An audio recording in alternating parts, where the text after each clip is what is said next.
આ શ્રાવણ મહિનામાં જો તમે મહાદેવના દિવ્ય દર્શન કરવા માંગતા હો તો સુરતના આ 1,25,000 રુદ્રાક્ષમાંથી બનેલા દિવ્ય મહાદેવના દર્શન જરૂર કરજો. હા મિત્રો, હું છું ભાવેશ. આ શ્રાવણ મહિનામાં 1,25,000 રુદ્રાક્ષથી બનેલું ભવ્ય શિવલિંગ સ્થાપિત કરવામાં આવ્યું છે, જ્યાં દરેક ભક્ત અભિષેક કરવાનો લાભ લઈ શકે છે.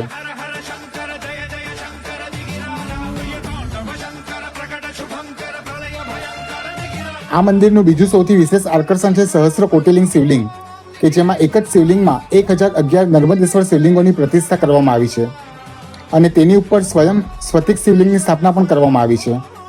એવી માન્યતા છે કે અહીં એક વખત અભિષેક કરવાથી 1,011 શિવલિંગના અભિષેક જેટલું પુણ્યફળ પ્રાપ્ત થાય છે. તો આવા સુરતના હિડન અને ફેમસ ટેમ્પલને જોવા માટે ચેનલને ફોલો અને વિડીયોને શેર કરવાનું ભૂલતા નહીં અને કોમેન્ટમાં હર હર મહાદેવ જરૂર લખજો.